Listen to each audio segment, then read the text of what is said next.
Um, Hi, welcome to the 378th meeting of the New York Comics and Picture Story Symposium. This is a weekly lecture series on comics, animation, and other text and image work. The series is sponsored in part by the Will and Ann Eisner Family Foundation. And our guest this afternoon is Meredith Hale, who's a lecturer in art history and visual culture at the University of Exeter in England. She received her PhD from Columbia University and was the Speelman Fellow at Wolfson College, Cambridge until 2018.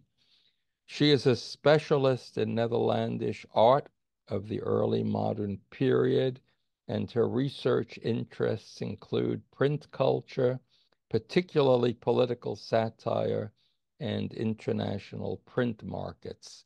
Her first book, The Birth of Modern Political Satire, Romeyn de Hooghe, 1645 to 1708, and the Glorious Revolution, was published by Oxford University Press in September of 2020, and she currently holds a research fellowship from the Leverhulme Trust to write her second book on the subject of Anthony van Dyck's oil sketches for his famous print series known as the Iconography.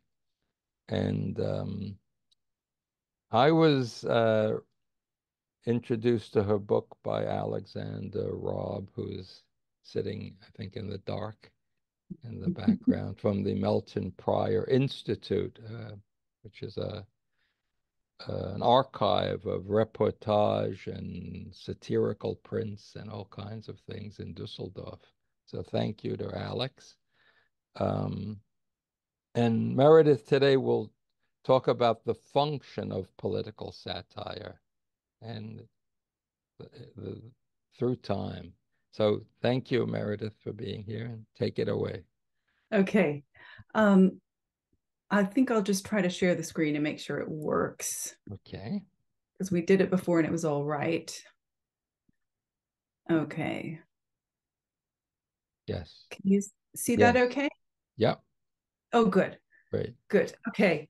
Well, first, I'd like to say thank you for inviting me to speak at the symposium. It's been really interesting to listen to a lot of the other talks, and it's really quite exciting for me to be able to speak to a group of practitioners in a genre that I spend so much time thinking about, but from behind a laptop. I'm not a practitioner in this genre, so that's quite different and very exciting for me.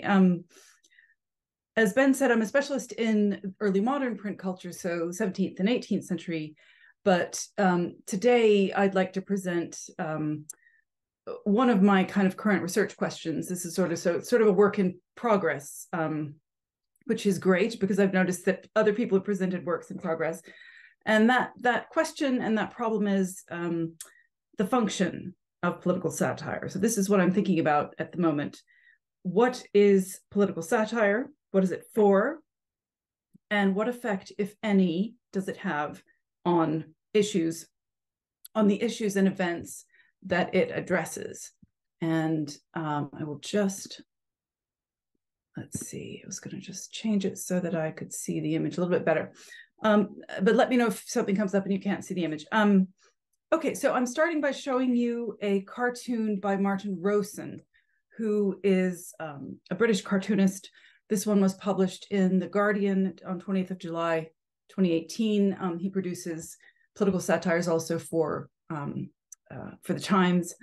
And this one I love. This one presents a Jabba the Hutt-like Donald Trump. He's enormous and he's orange and he has the tiny hands and feet that he hates, sitting on the left. And he sits on a kind of smashed American flag and has a chain around his neck, which is held by an exaggeratedly muscular and very well-endowed Vladimir Putin. Rowson has based this composition on Manet's famous painting, Déjeuner sur l'herbe, and you can see he writes after Manet there below Trump.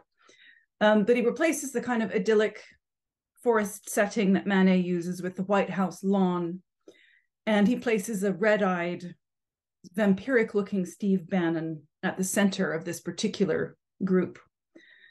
But the passage I'd like to highlight right now is Rosson's inclusion of a kind of a burner, a kind of barbecue at Trump's back in the lower left-hand corner of the scene, upon which sits a fat album.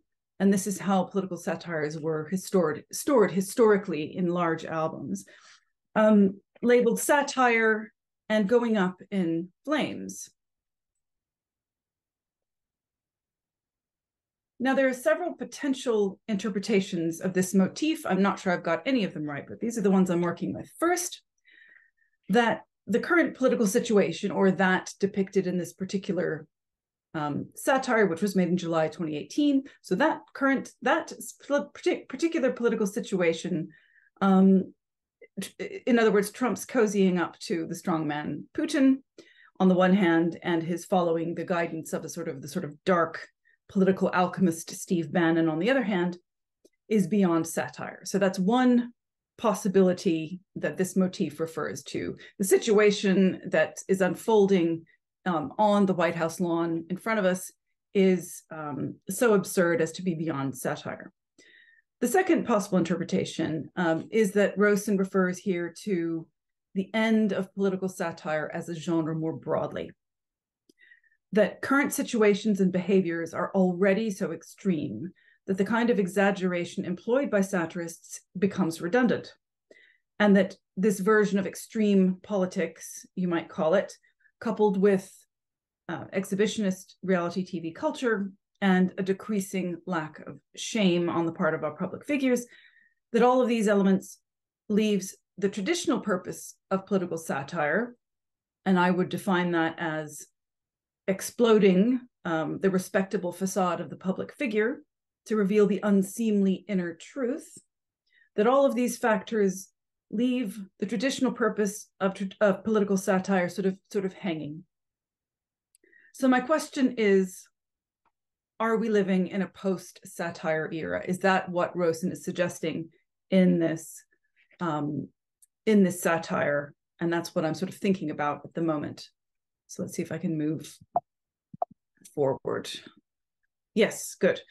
The concern to which Rossson refers here has been voiced by others in the world of political satire. And that is that politicians have co-opted the comic and satirical register to such a degree, knowingly or inadvertently, that the unceremonious unmasking of the satirized individual has lost its teeth, lost its bite. Self-parody on the part of the politician does the satirist's job for them. And as stated in the wall text of a recent exhibition at the University Library in Cambridge, devoted to the long-running satirical puppet show called Spitting Image, puts it this way, quote, "The rise of populist politicians both in the UK and America has arguably undermined traditional satire's effectiveness. How does one satirize media-savvy politicians who themselves deliberately create parodic versions of their true selves?" End quote. I would put this problem in slightly different terms, but the sentiment to which it refers is illustrated nicely by the two images that you see here. On the left, the image of Trump kissing the American flag at the CPAC conference in 2020, and that image needs no explanation to this audience. And on the right is a photo of the former Prime Minister Boris Johnson when he was mayor of London, visiting Victoria Park to highlight Olympic attractions across the city. And this was in the summer of 2012 when the Summer Olympics were held in London. Boris Johnson was persuaded to ride a newly installed zip line, and after being strapped into this rather undignified harness, he grabbed two plastic Union flags, one in each hand, and set off only to slide slowly to a stop. One observer described the scene in this way, quote, He was hanging about a third of the way from the end, like a damp towel slung over a washing line on a soggy day. End quote. Boris, as he's known here, was stuck hanging in the air for about 10 minutes. And while he did ask for a rope, his principal response was to shout, "This is great fun, but it needs to go faster." His embracing of this potentially embarrassing opportunity, and more importantly, his willingness to engage in self-parody when it all went wrong, leaves little space in which the satirist can do their work.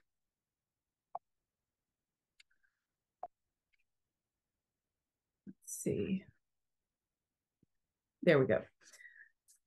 Indeed, while this image was used in a number of amusing ways online, the dangling Boris, as this particular photo came to be known, functioned primarily through the employment of metaphor. So Boris is as insignificant as a cat toy, as impotent as a baby in a hanging swing, as absurd as a kind of rear view mirror ornament for the International Space Station.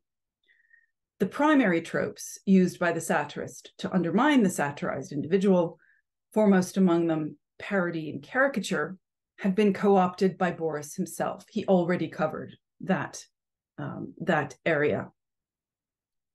Now, this example suggests that as the societal and cultural norms that have traditionally governed the behavior of members of the ruling class change, as those behaviors change and are undermined by those who hold office, the range of material available to the satirist narrows considerably.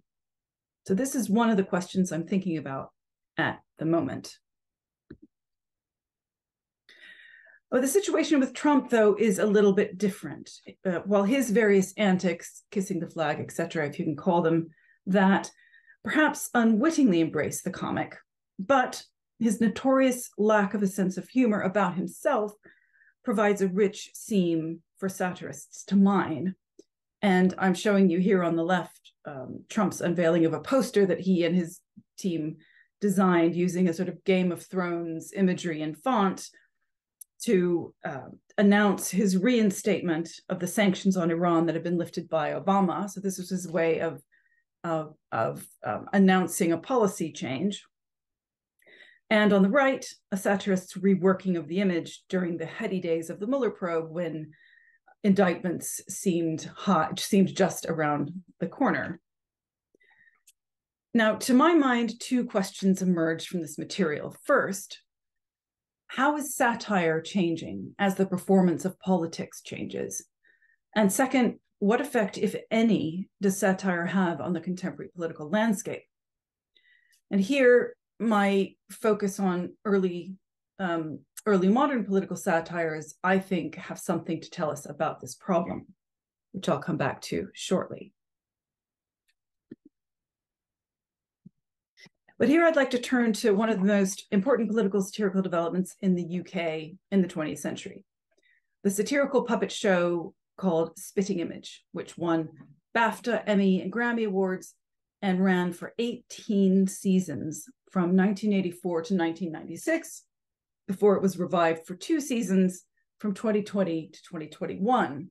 And it's now the subject of a West End show in London.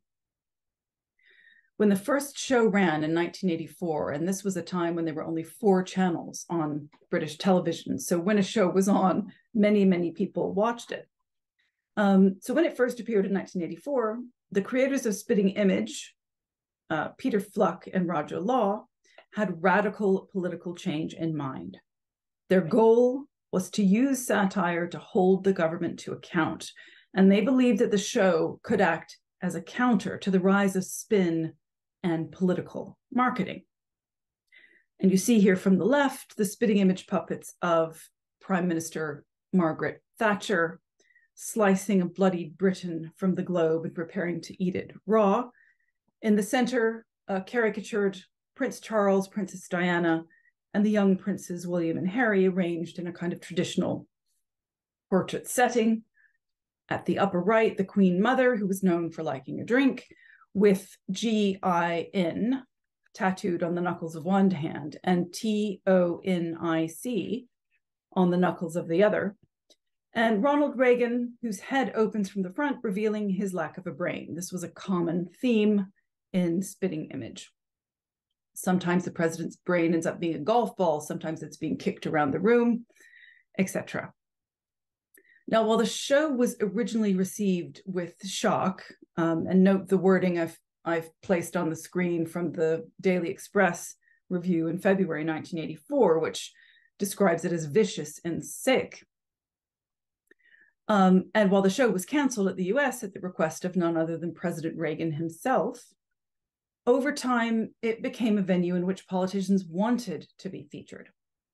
Indeed, politicians weren't considered to have, quote, made it in Westminster until they'd had a puppet made after them.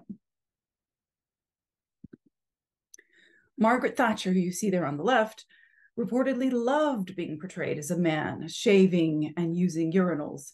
And on the left, you see her as she's often portrayed wearing a suit and smoking a cigar. And in the middle of the screen, Norman Tebbit, who was a member of her cabinet, he was known as Thatcher's enforcer, who was portrayed as a leather jacket wearing skinhead.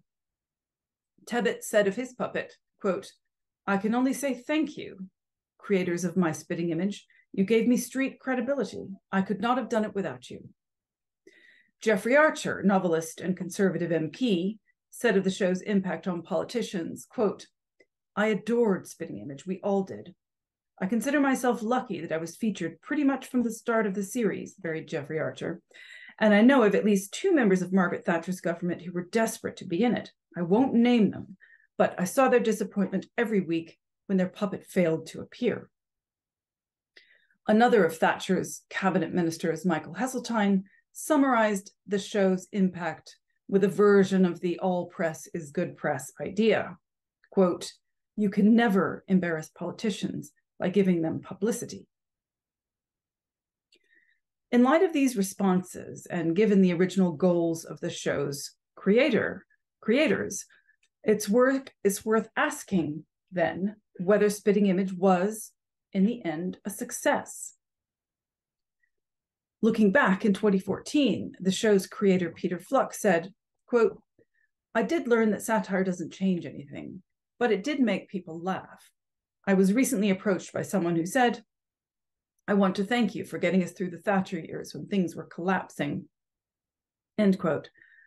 Speaking in 1992, while the original show was still running, Roger Law, the other co-creator of Spitting Image, said, quote, "While the show's insights may be too diffuse to have any decisive effect on how people vote, I think it has undoubtedly influenced perceptions. I would say that our modest but continuing political effect has been to keep the feet of the nation's leader just that bit closer to the ground." The producer of the show, John Lloyd, argued that the show's, quote, "contribution to democracy and stability was that it provided a safety valve for people to let off steam, a thesis that was put forward by Bakhtin and others. But this gets to the heart of my question about the function of political satire, its purpose and its impact. In order to think about how the genre has changed over time, however, we need to look more closely at definitions. What is satire? How am I defining it? Although we recognize satire when we see it, as a genre, it is notoriously difficult to define. There are a few general principles to which satire adheres, and its nature is essentially contingent. It assumes the forms of other genres, such as portraiture or history painting, only to depart from the conventions that govern them. And in order to illustrate this point, I'm showing you some canonical examples of the well-established genre of the equestrian portrait, and a few modern versions on the right. So on the left, we see the only remaining equestrian portrait from the Roman Empire, the gilded bronze statue of Emperor Marcus Aurelius, which originally stood in a public setting, most likely the Roman Forum, but has now, for its own protection, been placed in the Capitoline museums in Rome. And in the middle, you see Titian's equestrian portrait of Emperor Charles V, at the Battle of Mühlberg in 1547. And this is during the Reformation. So they're fighting it at such a battle was fundamental. And on the right, I'm showing you some more recent images of rulers on horseback. President Reagan riding in a relaxed way with the Queen in 1982, and Putin at the upper right and Kim Jong-un at the lower right. Now, the iconography functions somewhat differently in each of these examples. Marcus Aurelius stretches his right hand out with his palm facing the ground in a pose that suggests that the emperor is about to speak, presumably in a public forum, or that he's offering clemency to a vanquished enemy. So this is an image of the beneficent emperor. Charles V, on the other hand, appears in armor, he's armed on a rearing horse, clearly portraying the emperor as an active leader, the emperor as a warrior leading his army into battle. In all of these examples, however, a more basic message is, of course, conveyed. The leader sitting astride a powerful beast that has been tamed demonstrates his dominion over both man and the natural world. And this is particularly evident, I think, in the seemingly empty and rugged landscapes through which Putin and Kim ride.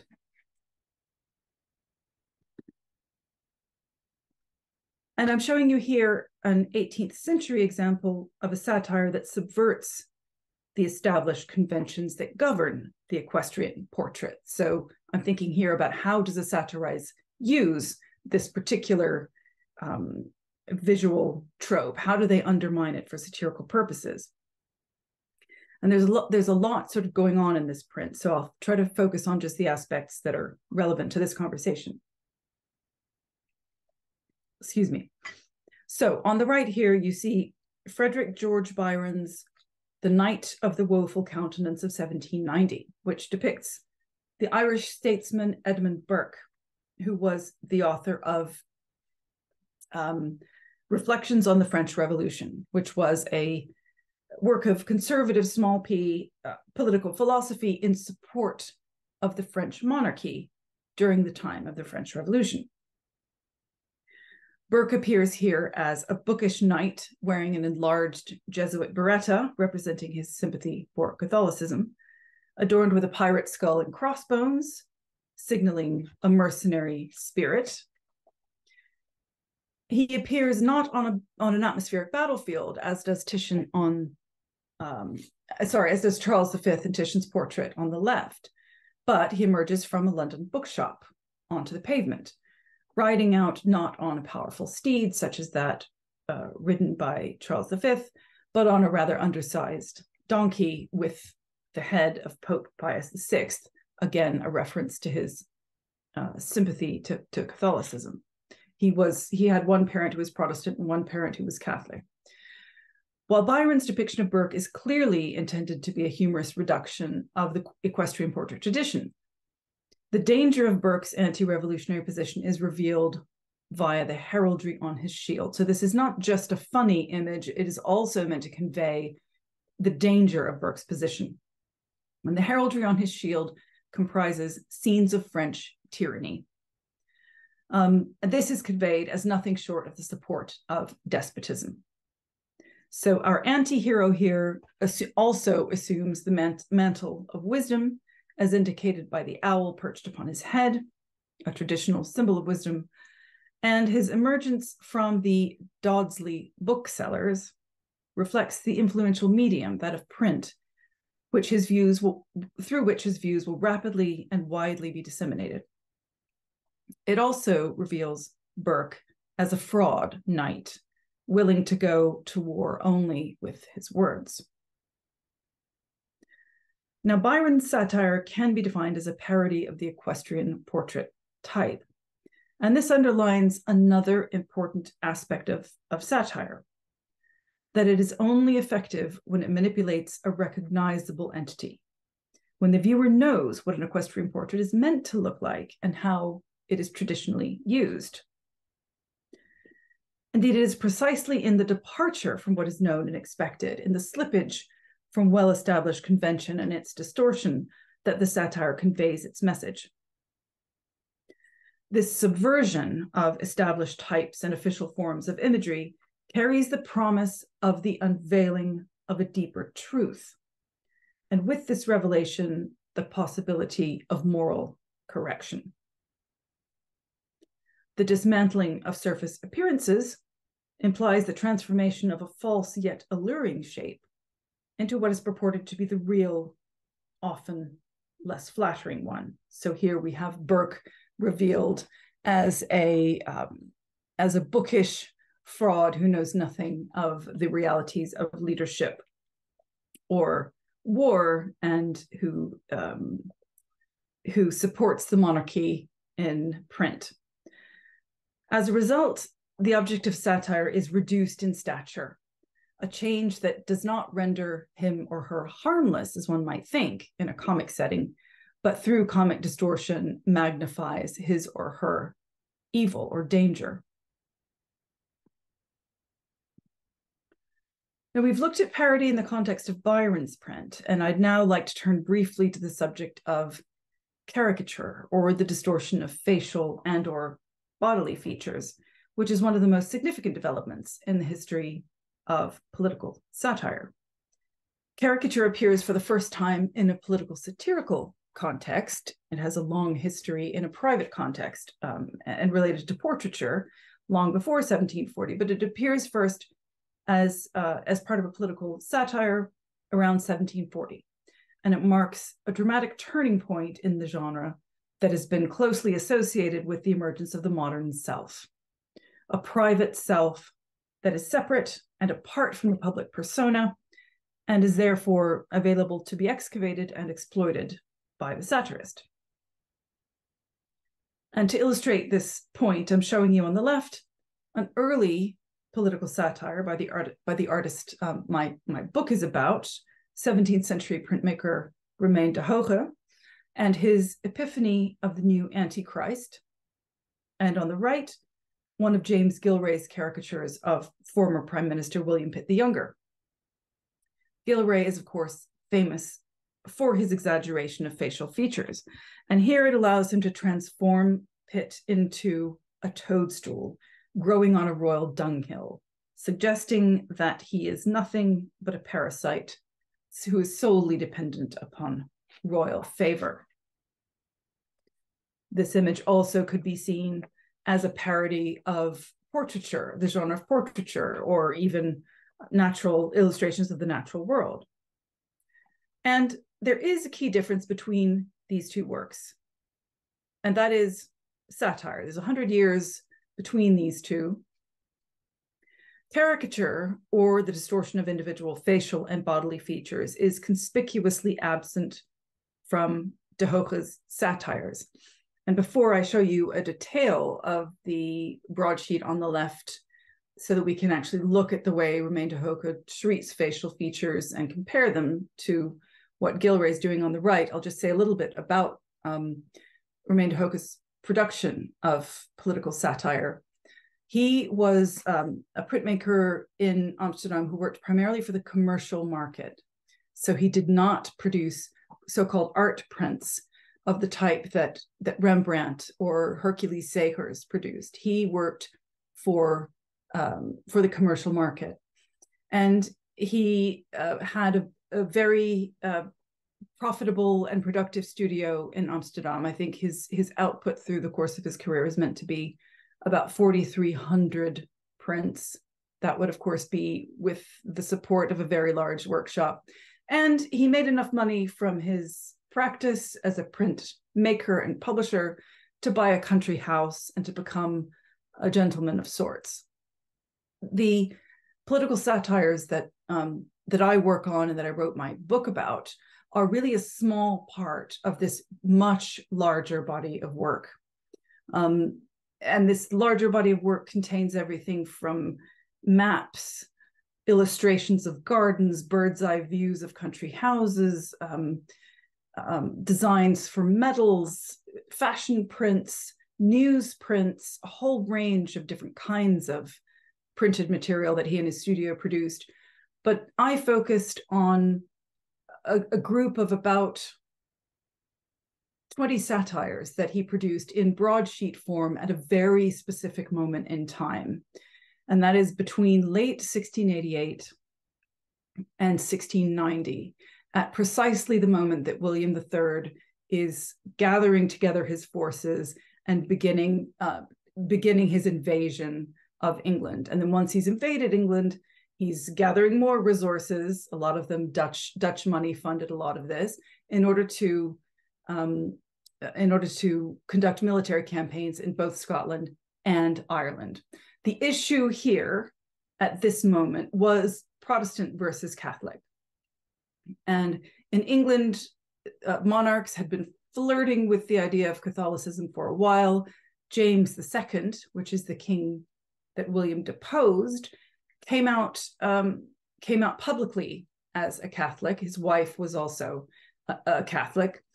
And so William III used this issue, this concern over Catholicism, and this idea that England is fundamentally Protestant in nature. William III used that issue, that specific issue, as his reason to invade England, to begin the Glorious Revolution. And all of the prints, the broadsheets that you see on the left, all of the prints in that series were designed for the domestic market to keep the Dutch elite funding his military exploits. The Dutch elite at the time were torn about whether to fund these exploits or not, because after their revolt from Spain, they wanted to be a political entity without a king. At that time, however, they needed a princely leader, and so they had a sort of compromise with the Stadtholder and the Prince of Orange. But there was always a sense in which the Republican faction of the Dutch government wanted to keep William III in check. So in order to engage in any, unlike a king, in order to engage in any military exploit, he had to get approval and funding from particularly the Amsterdam regents, because they were the wealthiest group and essentially controlled domestic Dutch politics. So the broadsheet that you see on the left is aimed at a very specific domestic market.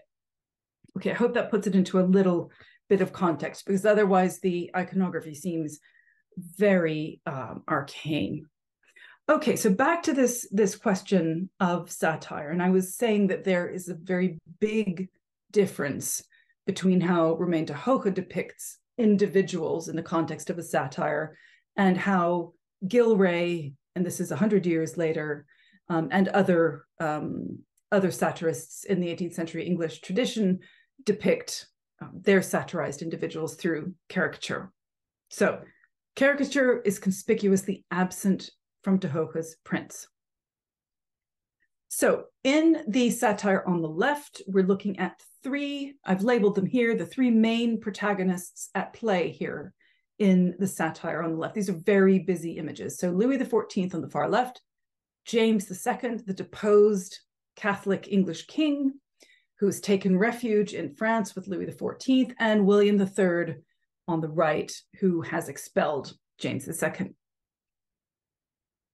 So in this satire, Louis XIV, James II, and William III are identifiable not by any specific individual facial features, but through their clothing, their accoutrement, and the dialogue attributed to them in the text below the print. And that was in that broadsheet typeset text below the print, where the dialogue between these figures takes place.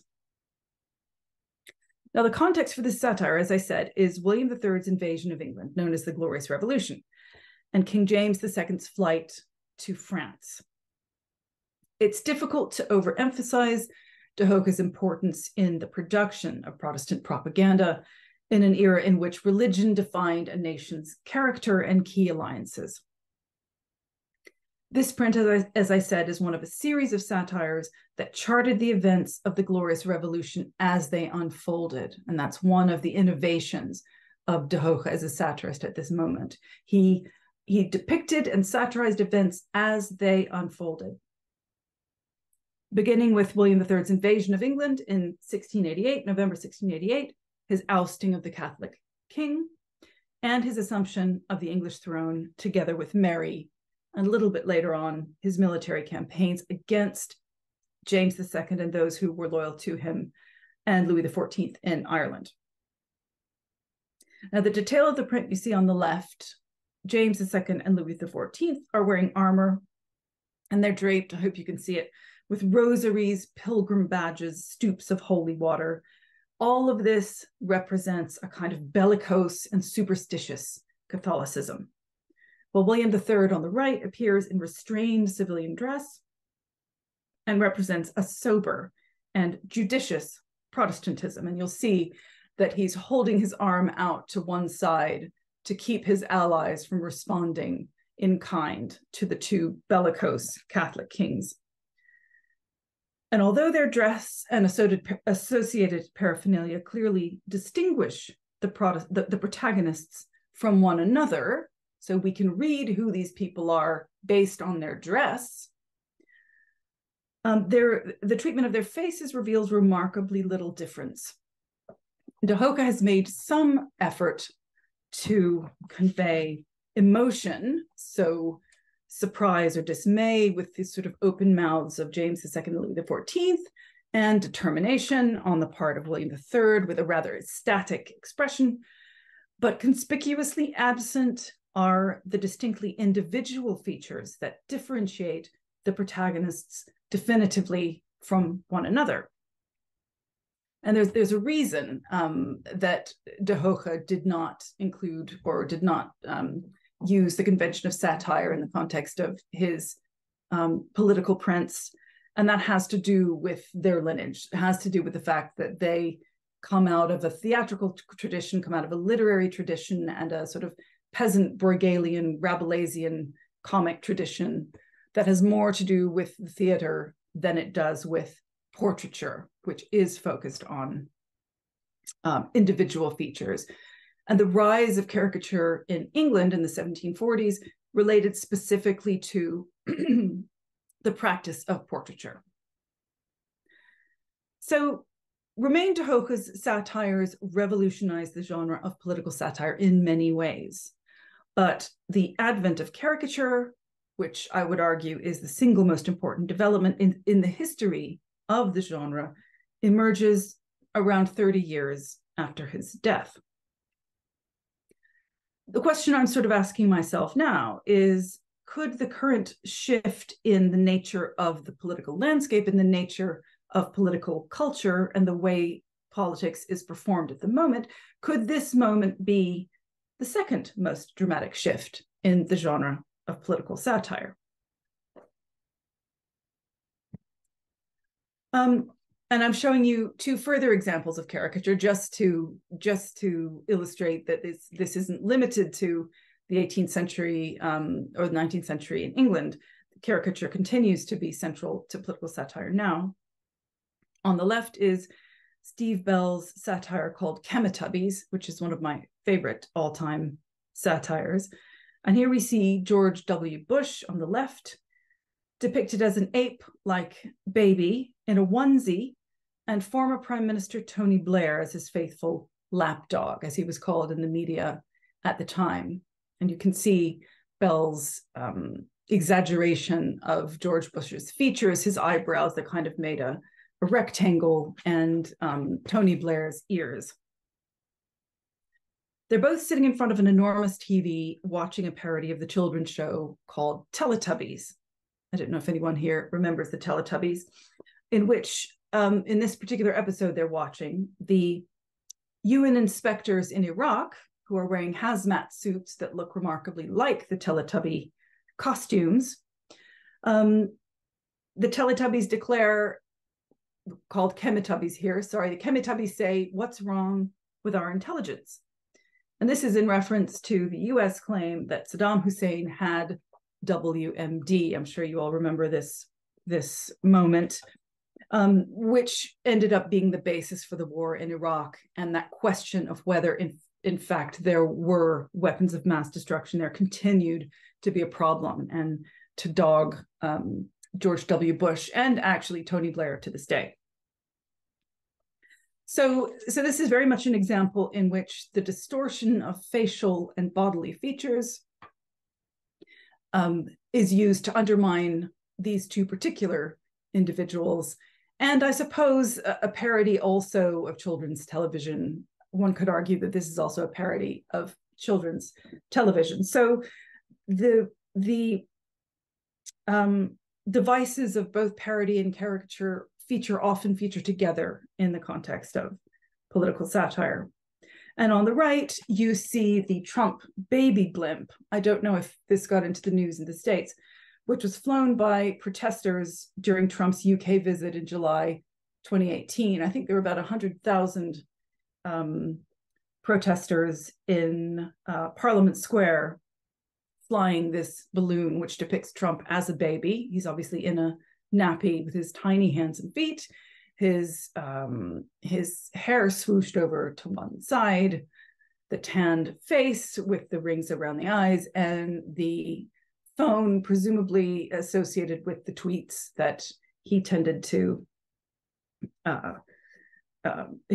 put out at night, etc. So I think it's clear to say that caricature is still alive and well, certainly when it comes to Trump. But returning to the question of impact and the question of, do the satires actually change anything? Flock and Law of Spitting Image didn't seem to think so. And given Trump's numbers in the polls, it seems that the many, many satires of Donald Trump in many different media over years now seem to have little impact on his broader popularity. However, what is clear from the historical example of Romeyn de Hooghe is that only small changes, that even small changes can have a large impact. Now, I mentioned that Romeyn de Hooghe's satires were made for a very particular, narrow audience of the ruling elite in the Amsterdam government. These were, it was very much a two-party political system. One, as I mentioned, who supported the Stadhouder, called the Orangists, and one who wanted a republic with no king certainly, but also no princely ruler. So who wanted to do away with Stadhouder William III, and certainly did not want to support William III's ambitions to become King of England, which is how they interpreted his desire to invade, not wrongly, to invade England. So these satires, and this is a lot of what I cover in my book, but these satires were likely commissioned by William III, and they did not have large print runs because they're very intricate plates that would wear down quite quickly over time. But they were aimed at a very specific, small register of politicians, those who weren't absolutely wedded to the Orangist camp, and those who weren't absolutely wedded to the States Party camp. Those few in the middle who could be persuaded to support William III when he needed it in the context of getting his armada together to invade England. So these satires were produced in an intensely factional political environment, and William was fundamentally dependent upon a small group of moderates to tip the balance in his favor. Without Dutch funding and without the financial support of the Amsterdam regents, there would have been no invasion in England. There would have been no Glorious Revolution. There would have been no stopping, as his official reason for the invasion was, the Catholic James II, and history would have been quite different, I think. This small group of elites in between the Orangist and the States Party factions have been called the Middle Party by political historians of this period. So Romeyn de Hooghe's satires were produced very specifically for them. And I wonder if this is the case, if this gives us a clue as to how political satire functions more broadly over time, that political satire will never convince anyone who is firmly on the Fox News side or firmly on the MSNBC side, to put it in an American context, but it just might win over a small band of people there in the middle. And what is absolutely remarkable when you look at the numbers of voters that actually determine who wins an American election, it's astonishing. In 2020, the winner was ultimately decided by about 43,000 votes across Arizona, Georgia, and Wisconsin. The 2016 election was similarly settled by about 78,000 votes in Michigan, Pennsylvania, and Wisconsin. So those are very, very small bands of people, of voters who determine the outcome of an election. And it strikes me that will be the middle party band, with which satire might have some purchase.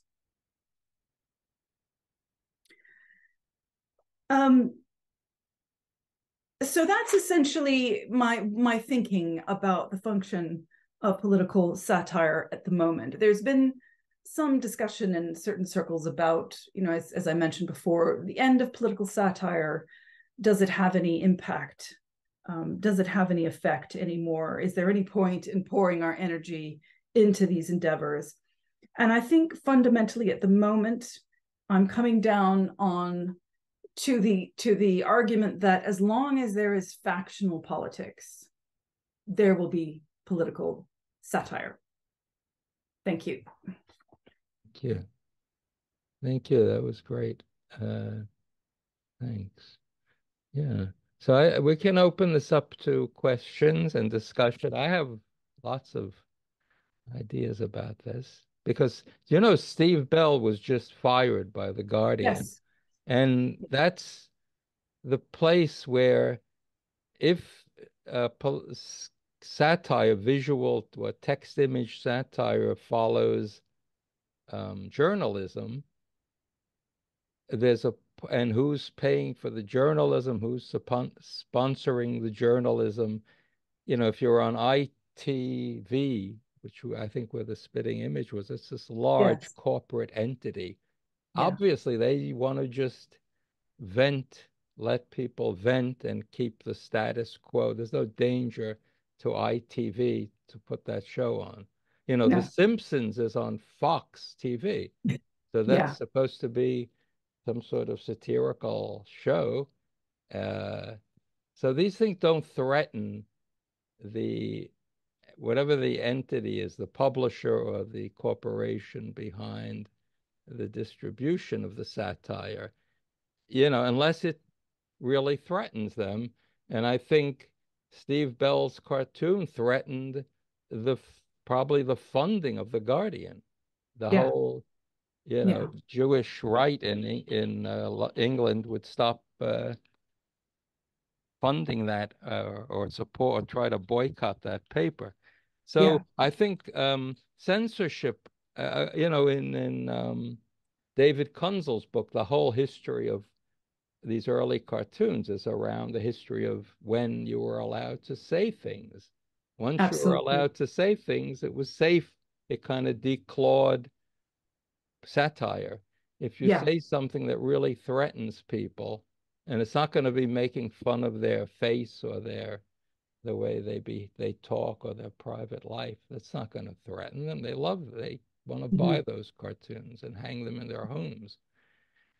Exactly. Only when it comes to that threat, in the case of could be a financial threat, since nobody's or an actual, WikiLeaks was a threat to the Western security state. So the publisher is in prison. Uh, Hmm. there was no cartoonist. I don't think WikiLeaks had a cartoonist. But anyway, I think that's the question of what the effect of satire is. Yeah, a lot of Yeah. times it's just fun and it's Yeah. blowing off Yeah. steam and Yeah.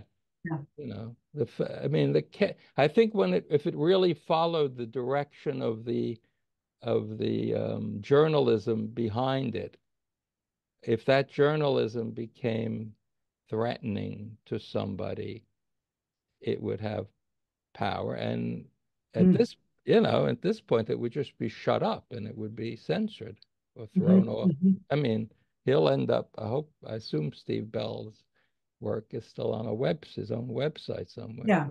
And I don't know if you've looked at there's a really interesting cartoonist on the alt-right, Ben Garrison, who's Hmm. really working in the tradition of Gilray and these people. Uh, Hmm. and he's on the alt-right, so nobody sees him. He's not in any mainstream publications. So that's Well, probably Martin something you Rosen should look. produced a similarly Who is that? problematic image. What? Martin Rosen, the first Yeah. cartoonist I showed, he produced a similarly problematic image of Netanyahu, I think, and apologized and was kept on and didn't, it passed. But it is interesting that there was seemingly no way to smooth over the Steve Bell situation. I mean, maybe there were factors that were leading to this point anyway, but Rosen had the same problem, Yeah. which raises the issue of caricature and the appropriateness of caricature in a very different world now than it was in the 18th century. The appropriateness. Well, Well, yeah. when Spitting Image was rebooted in 2020 and 2021, they were really criticized for the way they depicted Mark Zuckerberg and for the way they depicted Kanye West, and in terms of exaggerating facial features, which is what caricature does. Right. And those kinds of concerns wouldn't have been present in the 1980s. So it is a different landscape. The 1980s. Right. Well, And early 1990s, so 1984 to 96. you're saying caricatures of ethnic types wouldn't have been as They were problematic? that issue wasn't raised in the 80s and 90s for the most part, that I'm aware of. And when you look at when you look at Spitting Image, it primarily is caricaturing the elite, which in this country at that time was largely white. So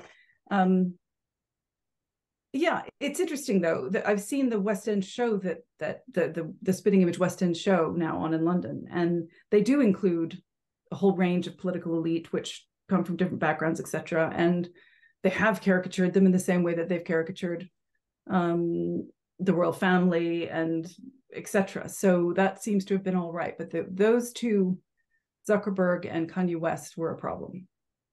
Right.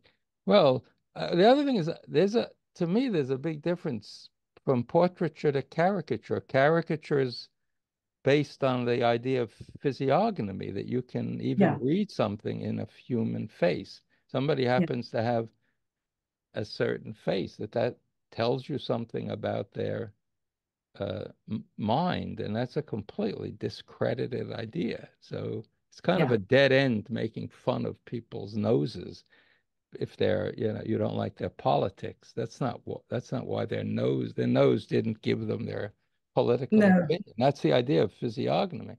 So Yes. that in that way, the de Hooghe is a much more subtle kind of argument. It's making an Yeah. argument about what these people are thinking. And there's Yeah. some slight portraiture. I mean, the characters, some of them look similar, but some have mustaches. I think there's an Yeah. attempt at portraiture. I don't know if it's Yeah. how high that is, but there is some portraiture going on. It's not, Yeah. And there's a they're group. not icons. They're not interchangeable icons. So, No, yeah, there is some effort, and there is a group of satirical medals that he produces in 1672 that are portraits right. of Charles II, of Louis XIV, etc. They're kind of traditional portraits, and then you turn the medal around, and you have an animal satire of the king. So Charles II is a toothless lion. When it's a metal, so it's a disc. So you have Charles II this way, and then when you turn it around, it's a toothless tiger or something along those lines. So he did use portraiture in the context of satire, but not in this series of broadsheets, which very much related to the comic theater. Right. Well, yeah, from And a stage, yeah, it's hard to see people's faces on a stage. yeah, They're in the yeah, distance, unless they're wearing masks. It's yeah, hard to yeah, see them. So, but I mean, the case of Boss Tweed always comes up, the caricatures that were supposedly instrumental in ruining Boss Tweed. Well, yeah, it's all an adjunct of the journalism behind yeah, the cartoon. If that paper was not willing to run those cartoons, that would never have happened. So, yeah, and so caricature on mainstream net, ITV or Fox News is never going to will never threaten anybody. It can't. It can't be an ongoing business if it threatens people. I think that's where it stands. The real threats to political figures are in um, are in journalism, and even that is pushed out of people who can't work for the New York Times, and they can yeah, never function in those worlds. Well, that's yeah, those people. And if I'm trying to think, you know, if online there is an adjunct to all the alternative journalism that's going on in in text image work, and that I think there is, but it's not seen very widely. So yeah.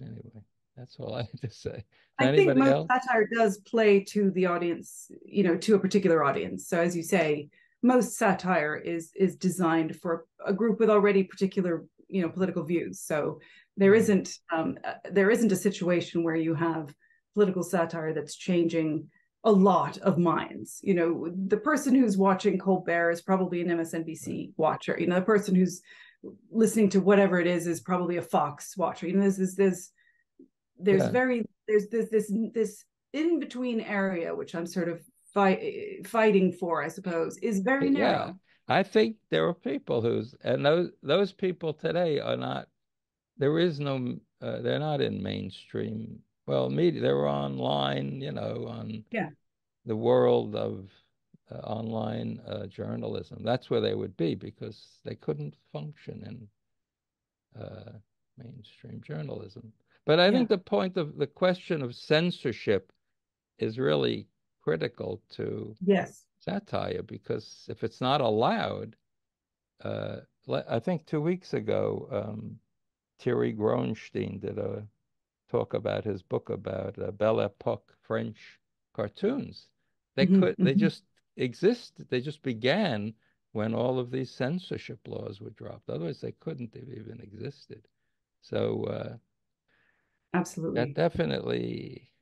I mean, I don't know, don't remember. And if the cartoons are made for a small circle of people, almost privately distributed, that can get around. The way the whole Enlightenment publishing worked, it was all under the counter. Up, it was not secretly published without identification and stuff like that. So, yeah, yeah, and and that's going on online. When yeah, one platform starts censoring people, yeah, people move to another one, and at this yeah, point, it's possible. But obviously, that's going to uh, put a stop on talking about any subject matter, and mm-hmm. especially and so anyway, anybody else have any questions or comments? I do. Shall I jump in or? Yeah, hi. Sure, go Hi. ahead. One comment, I guess, and one a question. Well, I think complicating the matter about. I mean, I do agree that obviously these things have to be targeted to specific audiences, but I also I would ask you, as you probably as an American, I imagine it sounds in Britain, yeah. the the very different ways in which well, British sensibilities and their ways of talking about themselves do typically involve insulting themselves and insulting themselves. You know what I mean? Such that they will be the first people to satirize themselves. I mean, and the interesting ways in which people will, frankly work. I mean, where one can gain power by, and powerful people do regularly refer to themselves as, smelly and fat and ugly and da da da. And the whole, which ends up meaning that like mechanisms and means to self-promotion and being much, much more complicated, particularly for people who don't have power, because those kinds of undermining and kind of self-deprecating forms only work for people who already have power. And so and they don't work for people who don't. And the mechanisms in Britain for advancing oneself rhetorically are so complicated, because if you don't have power, you can't, pushing yourself forward is seen as too ambitious. And yet at the same time, you don't have the means. If you actually insult yourself, you're only doing yourself down because it's not heard. So the whole issue, I mean, this is why I think like talking about satire universally just doesn't work, because of the peculiarities of how they work in those different, like even just simply between America and Britain, so different in terms of, anyway. I absolutely agree with you completely. And what I'm doing now is I'm putting together a project that looks at satirical traditions in different locations. And the US is obviously very different from the UK. France is very different from Germany, et cetera, et cetera, et cetera. And each of these traditions is based on an entirely different, very long literary history, visual history, political history. All of those factors are different. History and protocol too, and manners too, I'm sure. Manners, exactly. What is considered over the line versus not, what gestures are appropriate, what are not, etc. I completely agree. So in putting this project together, I've decided that I basically need to be like a wheel with different, different leaders in different countries. And we all do, in a sense, our separate investigations. And then we come together and compare them, because there is simply no way for me, unless I'm a scholar of that period, to understand all of the subtleties, literary, visual, political, as we said, all the subtleties of the French tradition that have brought about what's happened at Charlie Hebdo, etc. So I completely agree. That's a point very well taken. Yeah. Also, so I guess that actually gets to a bigger question. I have read actually quite a bit of your work, but the section I didn't get to was, because I'm involved now in examining Glorious Revolution, was the domestic. Because what's interesting is people like Stephen Pincus seem to be gesturing toward the fact that actually for a British domestic audience, making arguments for not about religion, but instead about absolute monarchy and about parliamentary power, which would have actually been more successful, because by the time of William III, they were, they'd just been through civil war about religion. But your argument, am I to understand, forgive me, because this is the section I haven't read, the problem is that would not have worked for the domestic audience, that talking about, if he'd actually talked about parliamentary a sort of leveling of and the elimination of absolutism. I mean, I recognize, and I love your work on that the naked assed Louis XIV with the I think you refer to the anima, that whole despoiling of his image, and the sort of takedown of absolutism in that one. But the raising of Parliament, you say, would not have worked for the British, or sorry, for the Dutch domestic market, because it was between the Orangists and the Republicans. The Dutch domestic market was a very specific market that really had very little to do with what was going on in England, because your States Party faction, which was made up of mainly wealthy merchant elites. The States Party faction was still engaging with trade, very lucrative trade with France, while William III is engaging militarily with Louis XIV. So they disagree fundamentally on how to manage foreign relations, if you will, because one side, the States Party faction, wants to keep trade going at all costs. And the Orangists, their main goal was to increase the standing of William III and ideally to sort of get him on the throne in England. So they were directly opposed, and those two drives.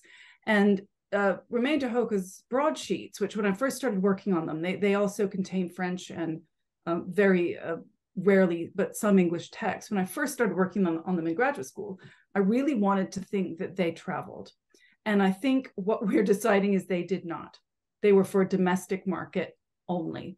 A couple of them did trickle over here, and we know that Mary of Modena, who was the wife of James II, was very upset at seeing one of Romeyn de Hooghe's satires of her. But in terms of how the market functioned, that dialogue was specifically for the Dutch market and specifically for the political elite in the Dutch market.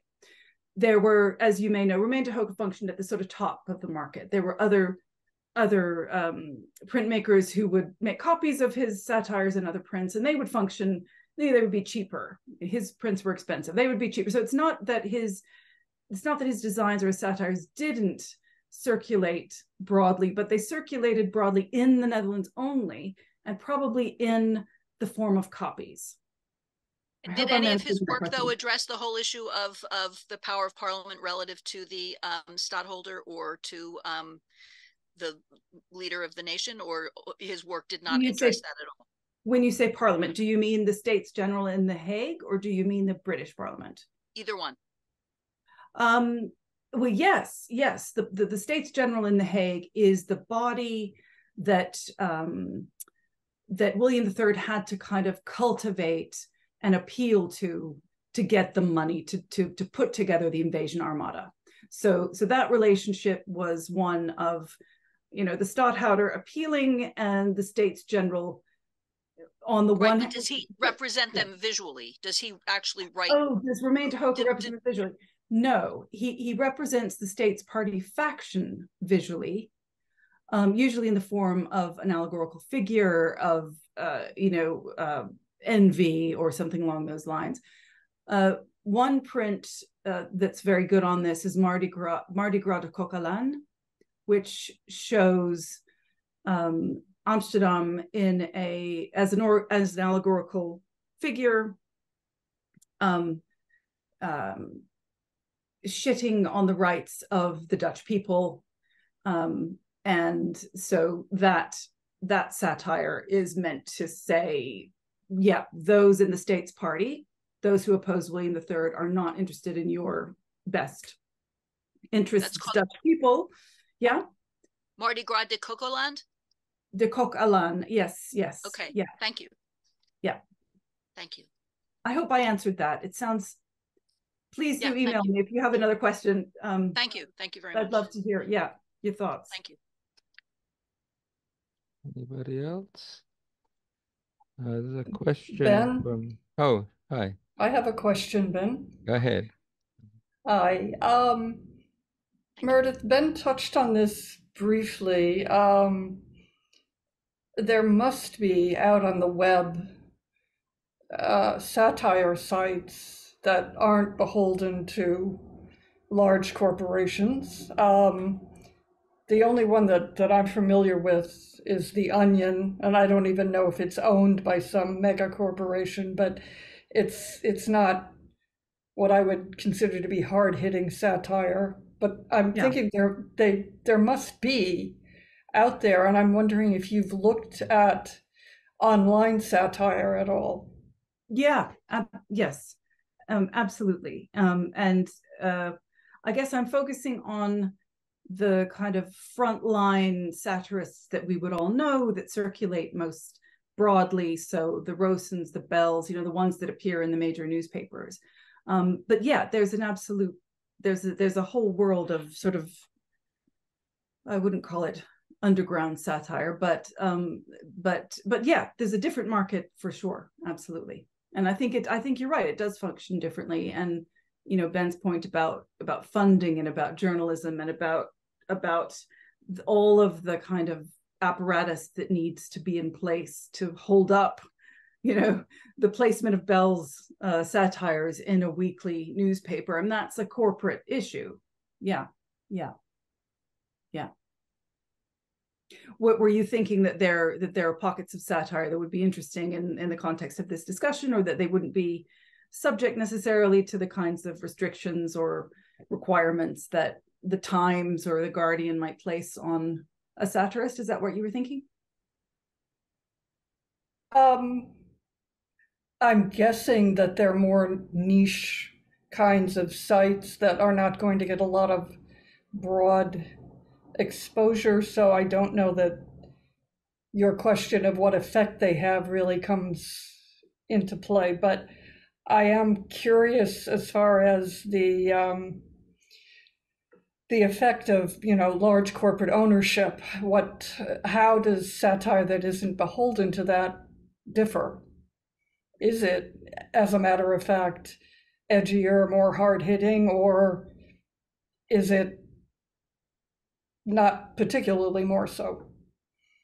There's a good example in this country of a it's still in paper, it's not on print, but of a satirical newspaper called Private Eye, that is not owned by a corporate entity, and they certainly have a different approach to satire and don't need to be concerned that they will be shut down. It's a very proudly kind of independent publication. So I guess that's the first thing that comes to mind. And yeah, I would say they could certainly push the envelope where perhaps Bell or Rosen couldn't. Yeah, that's a very good point. Yeah. Yeah, Steve Bell's website called belltunes.co.uk. He has his work there, and mentions that the story about him being dropped by the Guardian they tried to link it to just cutbacks, not censorship of what he was talking about. So I assume his cartoons will continue there. I don't see one later than the one of Netanyahu carving up Gaza. No, I don't see a newer one. What? The way it was phrased was that they didn't renew his contract. So yeah. Well, he says, I don't know what that means. He says a false story.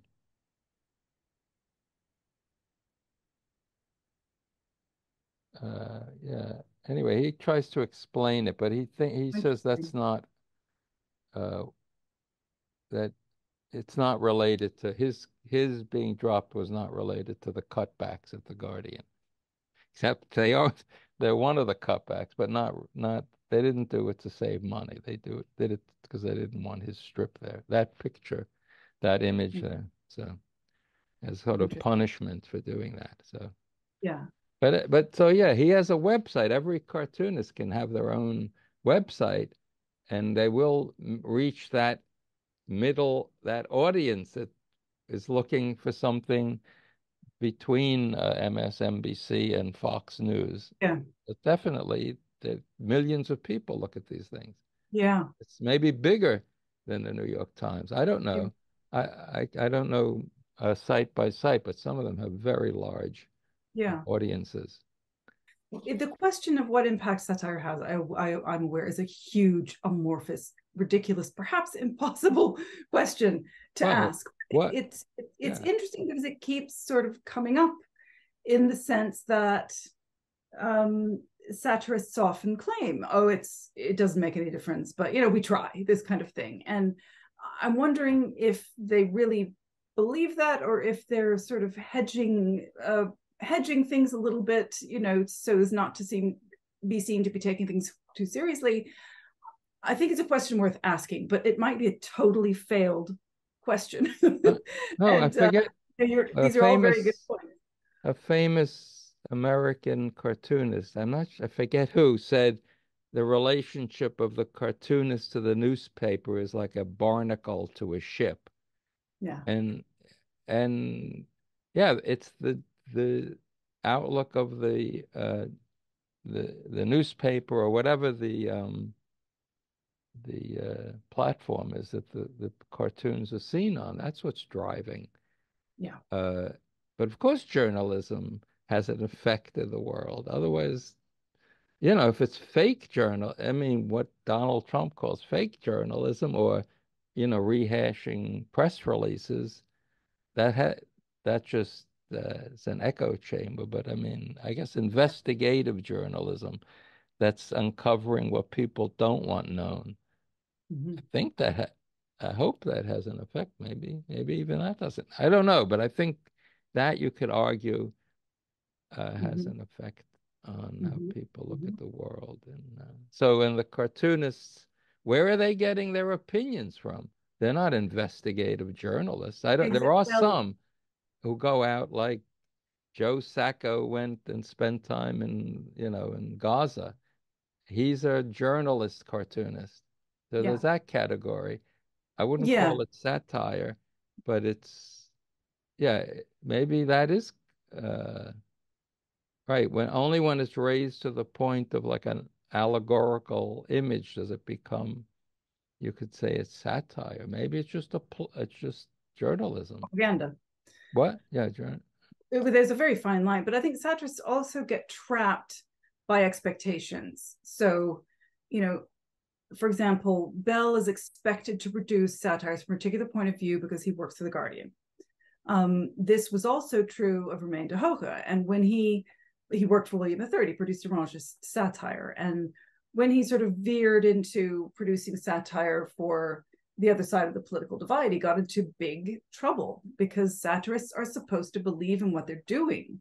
That's kind of part of the notion. Gilray was absolutely slammed for accepting a pension from the Tory government to produce satire for them. So there's a strange moral role above politics that we seem to expect satirists to play, when in fact they are earning a living like anyone else. Well, like a journalist. You don't work at the New York Times if you don't believe that. You wouldn't have a job there. So that's definitely tied to who's paying your bills. Oh yeah. But anyway, anything else? Could I bring up a point about the de-evolution of political cartooning in print, certainly. And when we talk about the birth of modern political satire with Gilray and Cruikshank, they were so hard driving in terms of, say, setting the stage for good satire. And I take issue with Ben's comment. A lot of times satire is just fun. For me, if you're doing fun satire, say in a newspaper publication environment, then you're really just creating wallpaper. But which was bringing me back to how Meredith was starting out by showing the Martin Rosen cartoon, which was really, meaty and gutsy and meant to be grotesque and, in no uncertain terms.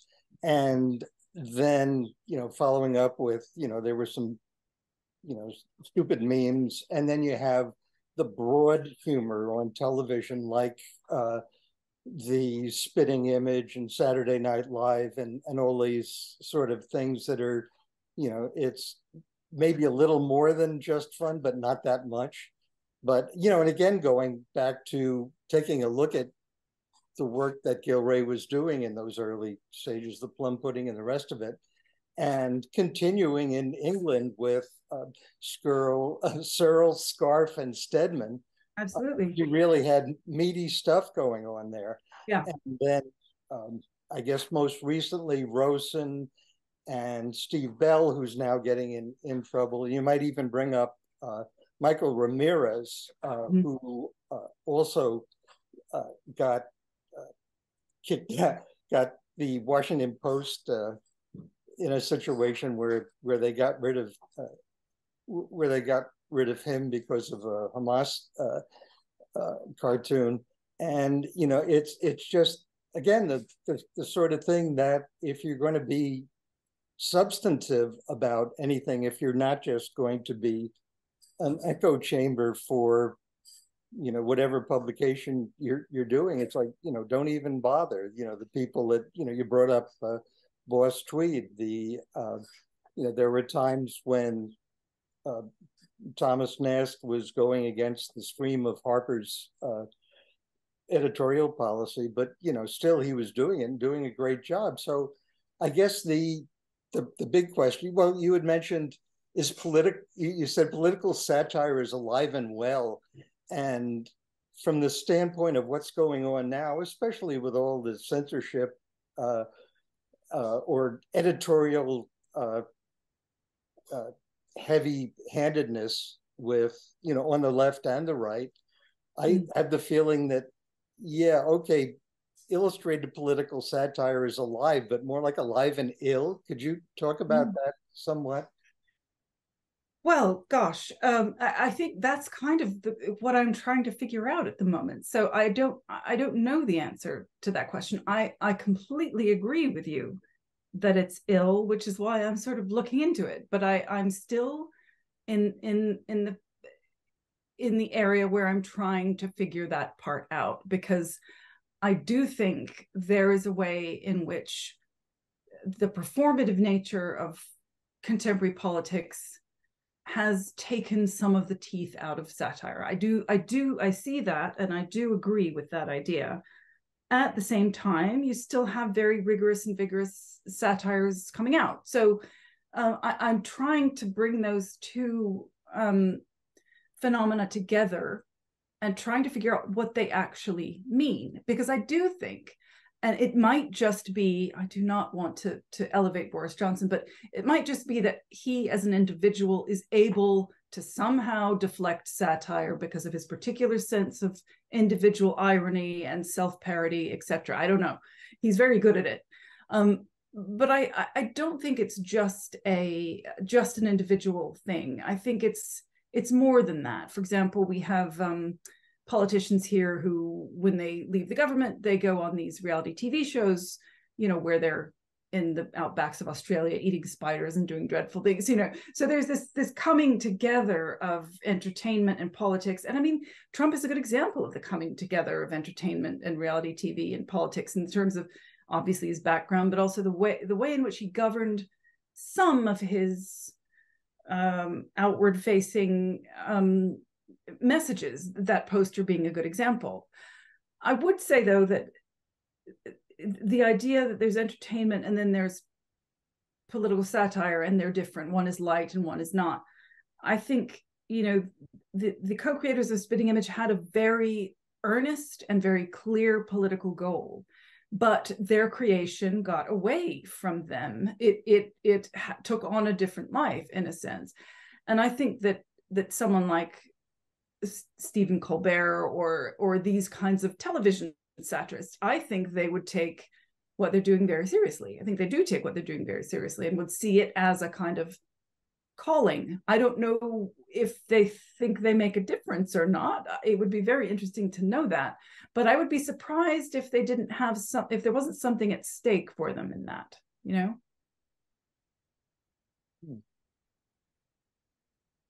But that is the question I'm asking myself, and I'm trying to figure out. So I don't know. I think you're quite right. Satire is alive, and it is not well. Appreciate it. Thank you. Thank you. Anybody else? Anyone else? Oh, Diane's talking. Has her mic off? Thank you. Thank you. It's only been 3 years, right? Sorry. Thank you. Is there such a thing as satire? I mean, one of the challenges, it seems to me, frankly, that one of the groups most in need of satire now are actually large groups in the population.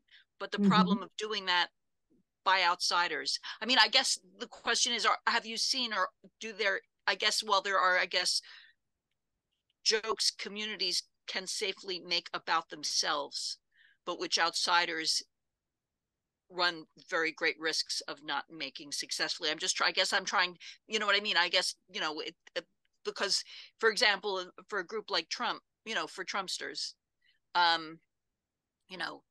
people referring to them as, making, it is difficult for those kinds of jokes to be made, the critiques to be both pointed and true, and yet not to cause enormous, screaming. Has there been, I don't know whether you've come across the skewering of communities that outsiders have been able to do successfully, that you know what I mean? That I don't know if that is also relevant to this conversation in terms of. I think it is, and I haven't really looked into that. But what does strike me, and my partner pointed this out when I showed him what I was going to say today, that all of my satire that I'm showing is left wing. Where is the right wing satire? And there is right wing satire, absolutely, and I didn't include any of it here. But it strikes me that it's of a slightly different type. I don't know. I think it's a really good question, though, because the very clear division in American politics right now reminds me of the very clear division of politics in the 17th century Netherlands, and it feels like there's no dialogue particularly to be had between these two groups. I think this is just my view of it, and I might be completely wrong. I think satirists on the left seem to be more able to laugh at themselves than satirists on the right, but I could be completely wrong about that, because I think a lot of right-wing satire takes place on the internet. I think it comes back to this other question of where are you getting this stuff from, and who's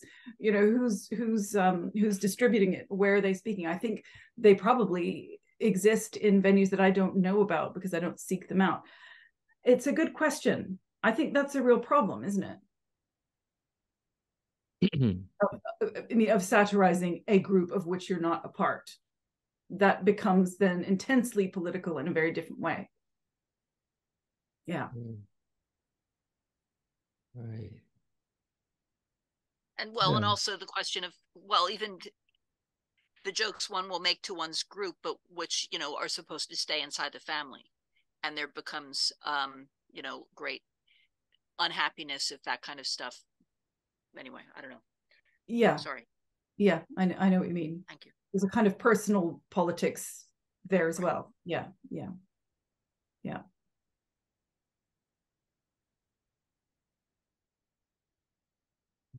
Anybody else? Oh, the other thing is that the kind of image that the De Hooghe has a long text that goes with it, and that's like a play.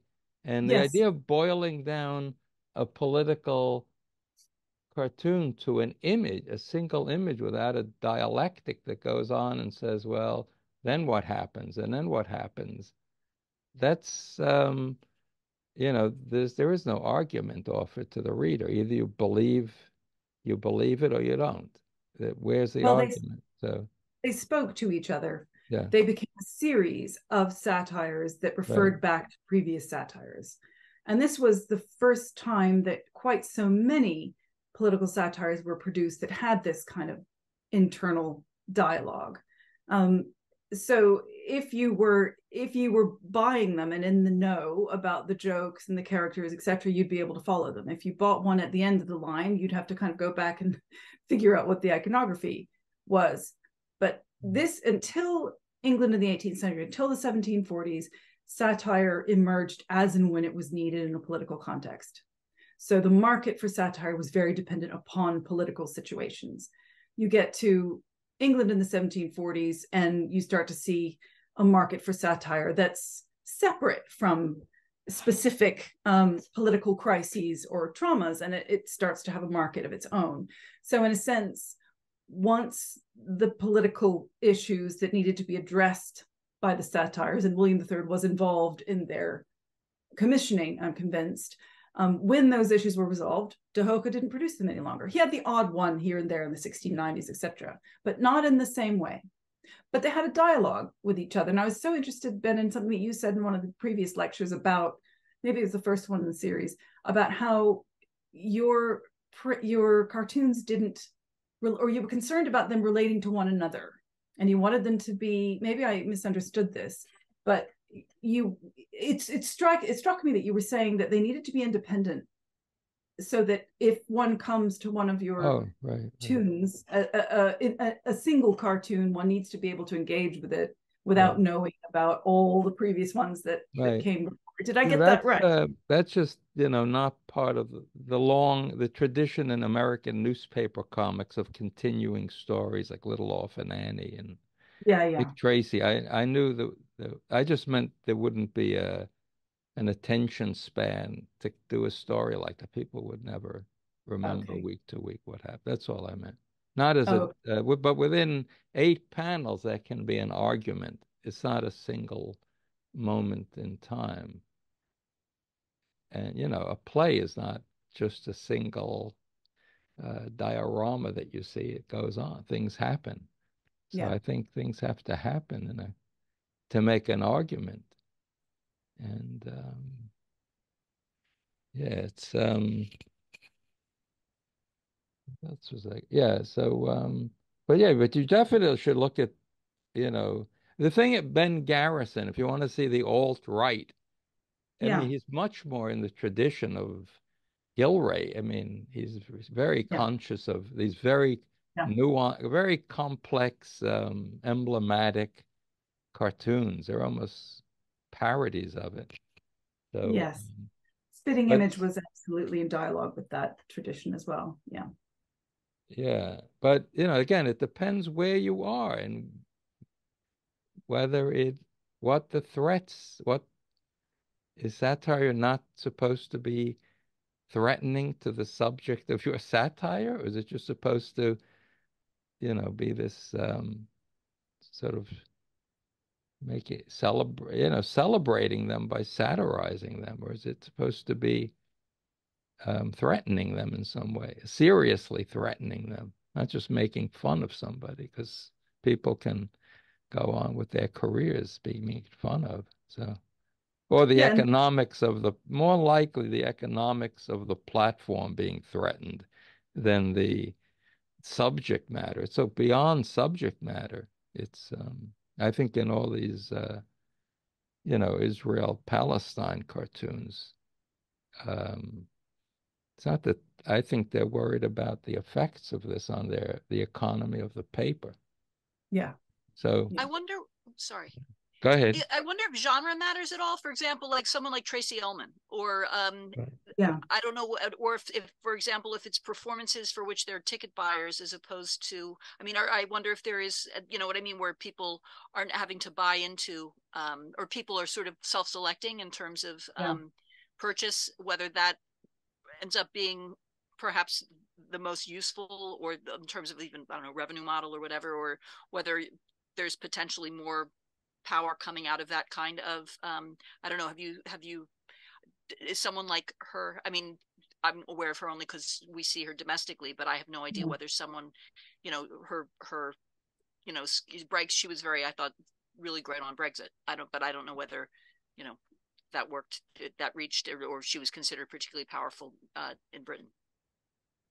Yeah, that's the contemporary stuff is really not my area of specialization, so I can't really speak with the same authority that I feel I could about the early modern sort of period. But I think you're right about self-selection. I think that's kind of what I'm saying about how satire functions generally. You're not going to go watch Stephen Colbert or pull it up on MSNBC, as I seem to be doing a lot. You're not going to do that unless you basically agree with what the guy is saying, and you're not going to go to your right-leaning website to look at satirical discussions of feminism or whatever, unless you're already buying into that kind of system. I think self-selection is important.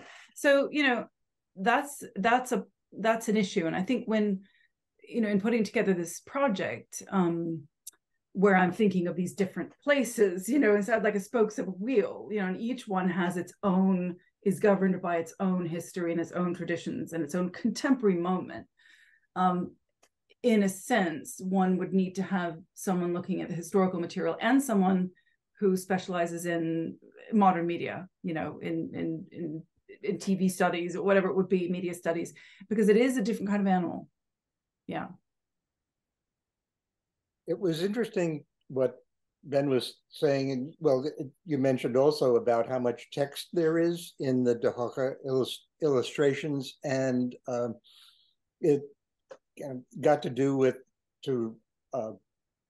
in terms of the birth of political satire. It seems like de Hooghe is working in kind of an incubation period that finally fully blossomed with Gilray and the rest. And on one sense, it's devolving in the sense that so much of the tooth is being taken out of genuine biting political satire that expresses the anger and the ferociousness that's behind that drives the best of political satire and editorial cartooning, but then there are instances like, if you take Anne Telnaeus, who's like my favorite political cartoonist these days, and she does, with a minimum of lines, she does work with such grace, and it reads so easily that it's that is one sense that political cartooning is alive and well. And I was wondering if you could talk a bit about how de Hooghe, what he was doing back in the in his time, how that evolved, where the text isn't so heavy in the 18th century and 19 as things progressed. If you could talk about how the text became less important and the image more when it comes to satire. Yeah, Ben and I were talking about this before, and it's an interesting point. I mean, de Hooghe's satires exist very much in the format of the broadsheet, which is text above, image below, and he is innovating satire in that he's no longer using sort of speech bubbles and speech balloons that were used in earlier political prints. He's confining the text to below the image, but it's a very dense text. Interestingly, though, it's not a text that describes what's happening in the satire. It's not saying, oh, here you see Louis XIV doing this, and here you see James II doing that. It's a dialogue between the characters.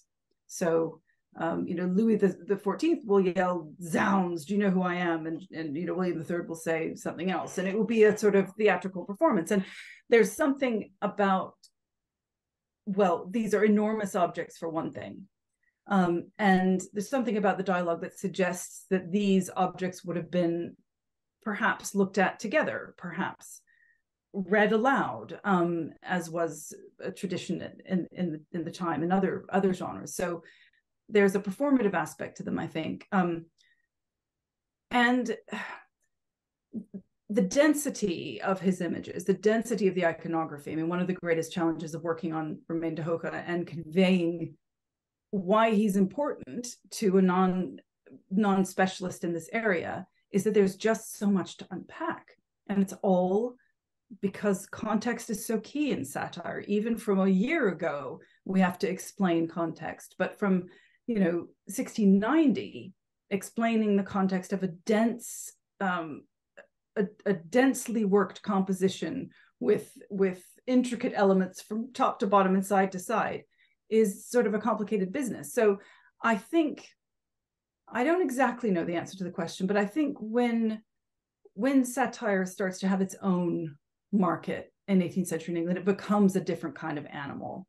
And perhaps Ben has an idea about this, but and from that point of view, if you're making satires to feed a market that's a continuous market rather than a situation where satire comes and goes as it's needed, as it did in the Reformation and in the Glorious Revolution, then, you know, perhaps you're producing more of these satires, perhaps the image becomes more important, perhaps they become categorized as, or they'd like to become categorized as art rather than text, you know, as art rather than pamphlets, because the line between broadsheets, pamphlets, news sheets, etc., in the 17th century was pretty thin. And I think by the 18th century, you've got a pretty clear difference between newspapers and illustrations for newspapers and the market for political prints. So those are my thoughts. I don't know. Ben might have a view on that. No, only I think that point, the Hooghe prints, there's also a collaborations with writers, right? They're not produced just by a cartoonist. Right. So, yeah, I would say that's a much more sophisticated moment. I think as the cartoon became more of a, you know, kind of a decorative object, as a visual object to hang, you know, in the window of print shops, people would collect. I think maybe the literary end was dropped. But it also has to do, I think, with the whole theater culture of the time, because there were other ways for people to tell stories, you know, theater is a text image kind of storytelling. And if there was a lively theater culture and how that played into where people saw the print as, you know, a little piece of this ephemeral event of theater made into a thing that stayed still and you could look at it. And I think that's a big part of the function of these images. I mean, there's a whole book about that, the theater of the book. Yeah. The parallel between theater and print.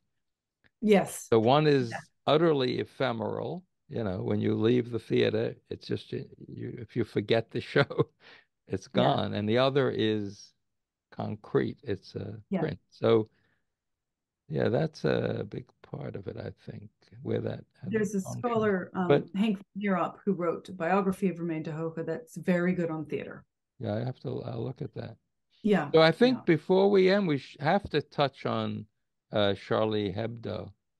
Oh, yes. Just because there's a case of cartoonists being murdered for being associated with the magazine, not specifically for the cartoon they did, but the magazine itself.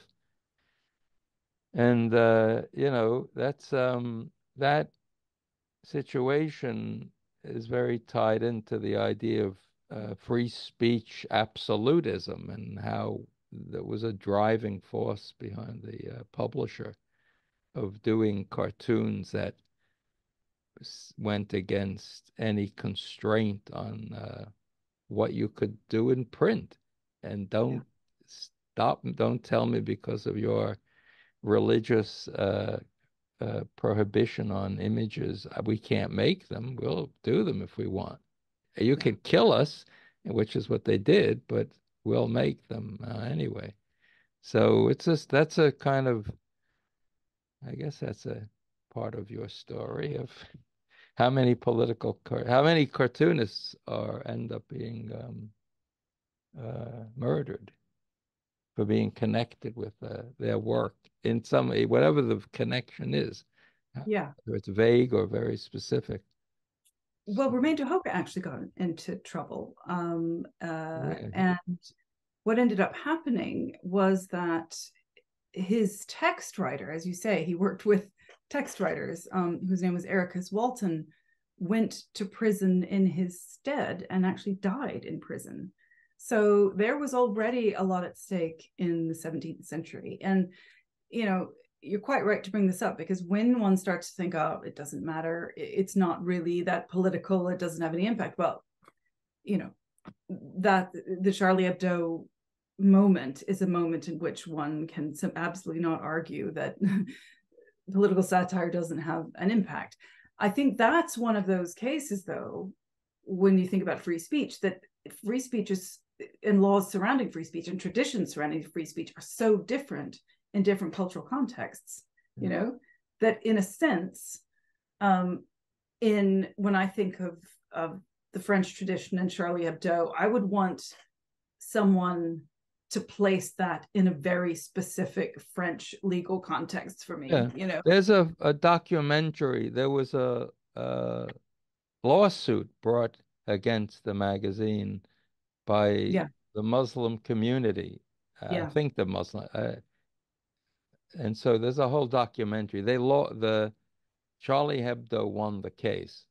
Yeah. And the people who lost said, well, you may have won the case, but you're not going to win in the long run. And so, yeah, you can watch that documentary about how that played out. It became a free speech absolutist issue. Nothing to do with satirizing, the Muslim religion. It went way beyond that. Most of these people did. So anyway, these people all had long careers, especially the older cartoonists like Kabu. They had long careers in sort of left-wing political cartooning, and they were not. Do you recall the name of the documentary, Ben? I think no, but you can probably find it pretty easily. Okay, thank you. Let me see. We showed it at school. There's something called 3 Days of Terror, but that's about the attack. Yeah. But this is about the lawsuit. And it's interesting that you show that to your students, because we've had some situations here in high school, not in university, but where teachers have gotten into a lot of trouble for teaching on this material. Yeah. Well, that's people now in America can get in trouble by showing a Robert Crumb cartoon. Yeah. It's not I don't know, social satire, political satire overlap somehow. Yeah. But he gets in trouble by a student who complains about showing what they assume is sexist or racist or a combination of the two material. They don't want to see it or something. I don't know, but probably but anyway, Charlie Hebdo is an interesting case. And what do you think? What? What's your view of all that? Charlie Hebdo? It's a it's a magazine that wants to be able. It's heavily makes fun of religious figures, and but it does there are all kinds of other stories in it, and the people who worked for it had long careers doing all kinds of things.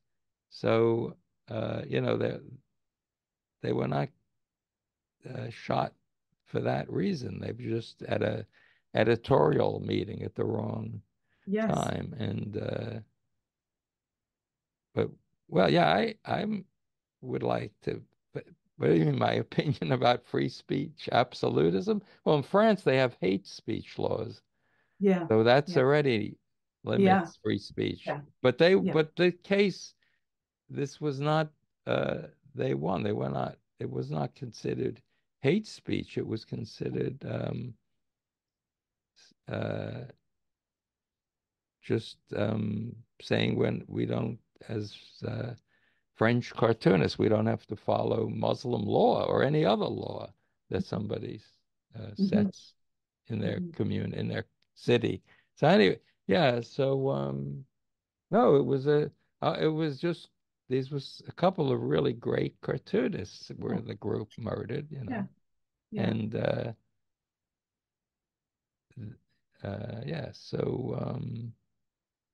but yeah, that's a case of a cartoon that was perceived as threatening of religious observance. But I mean, that's interesting. Whether you're willing to kill somebody who doesn't go along with your religious prohibitions is a kind of dangerous thing. Mm. But it can't. Yeah, it came to this head.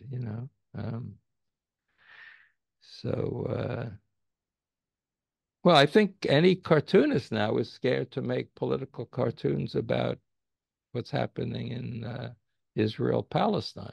They think they'll be fired, with good reason to believe they'll be. Steve Bell was fired, and why wouldn't you be fired? Yeah. I think, So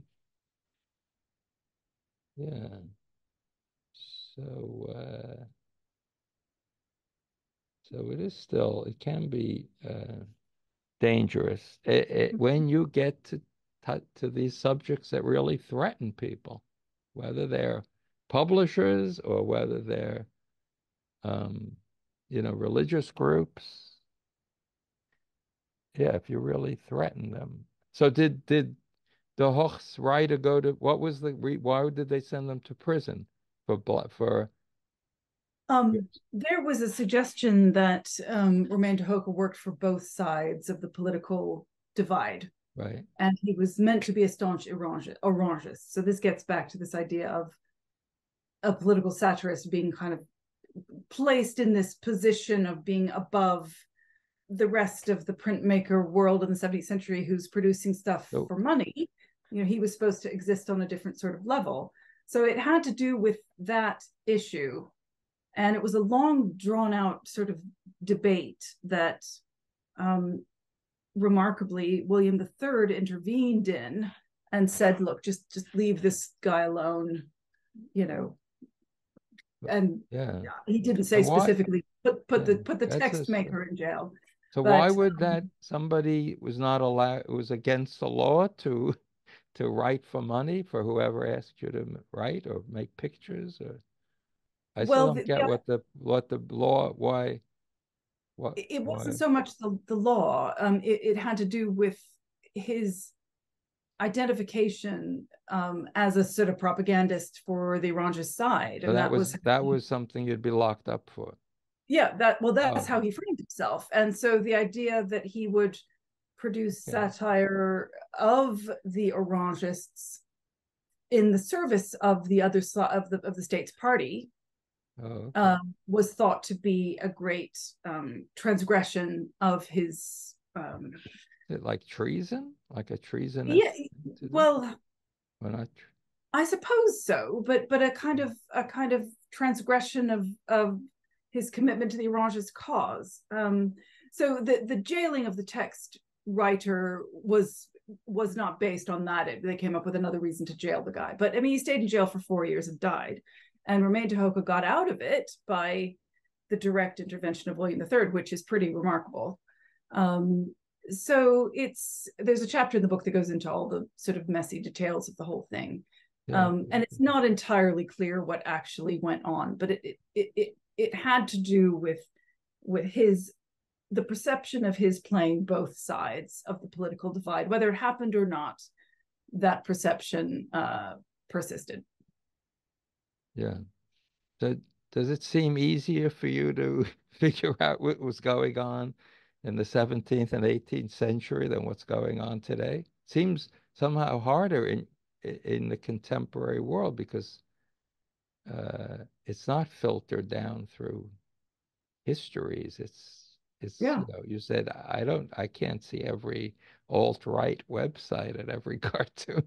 We don't know what's going on. It's definitely harder, and I'm not an expert in media studies, so I'm venturing into areas that are tricky for me, but I'm really interested in these bigger questions, and I think they're worth asking. So moving forward and thinking about some of these issues, as I said, I'm going to put together a project where I work with specialists in different areas, which I think is really necessary. But I think it's worth asking the big questions. But yes, I do find it harder. I find the media landscape harder to get a grip on. Of course, I haven't spent years and years studying it in the way that I have in the, the early modern Dutch material and that sort of thing. But yeah. Right. I mean, I don't see, when you mention that, you see a parallel between the political parties, the two dominant political parties, and what was going on back in the Netherlands. Seems to be more social differences. They're all in agreement about most wars and most, it's sort of a uniparty in a lot of ways, other than social issues, but You not. mean in the US or in the No, now, today. now? I don't see that, like they're not a royalist versus a parliamentary, that kind of Here big difference now. There's in nobody the saying, US. yeah, those two parties seem to be very aligned and supporting wars together and supporting the national security state and all of that. There's no debate. Tremendous few people, but not much. More In the outside of those parties than in yeah. the parties. So, being abroad, it might be that I just get the dramatic news, but it seems to me that factional party politics is pretty extreme at the moment. well, With the I would, voting. yeah, but then again, you can see all of the Republican people who've all shifted right over to the Democratic Party, Cheney Yeah. and all these. So there's no difference to them. Now they're just working with they don't want to work with Trump, so they'll work. But same policy. Yeah. What's Well, called that's whatever. good. That's what I would hope for. Yeah. Yeah, the same. Um, uh, the neoconservative political parties just shifted over to the Democrats rather. But that's so anyway, I don't know. I don't see it as debates like about parliamentarism versus royalty. Those are kind of not up. Well, but the whole sort of, uh, storming of the Capitol and all that had to do with fundamentally what kind of government do we want to have, didn't it? I don't know. It depends what happened. I mean, it wasn't an armed rebellion. It was a kind of weird, easily dispersed. It wasn't a serious It was weird for attempt to sure. take over with guns, to take over you know.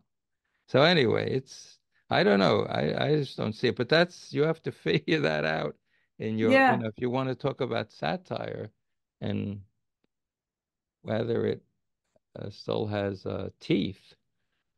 If it, if it ever, I think it's just a form of discourse. I mean, I don't, and uh, and as if if the people, whatever the discourse is formed by, whatever the journalistic atmosphere of the time is, that's what's telling cartoonists what to be thinking about. I mean, unless they're investigative journalists, like Joe Sacco and other people who do real investigative journalism in the form of comic strips. So maybe that is that has more impact on the culture. I think his books on Palestine probably had more impact than Steve Bell's cartoon for young people thinking about what was going on in that part of the world. I think so. So yeah, maybe that's part of what traditional political cartoons, when they were very factional, either you want to go with us or you don't. They don't change people's minds. I think, Joe Sacco's books on Palestine changed people's minds because of how they approach the subject, not as a reporter. And that's all. So maybe that's something that's happening to political satire. It has to move beyond factional,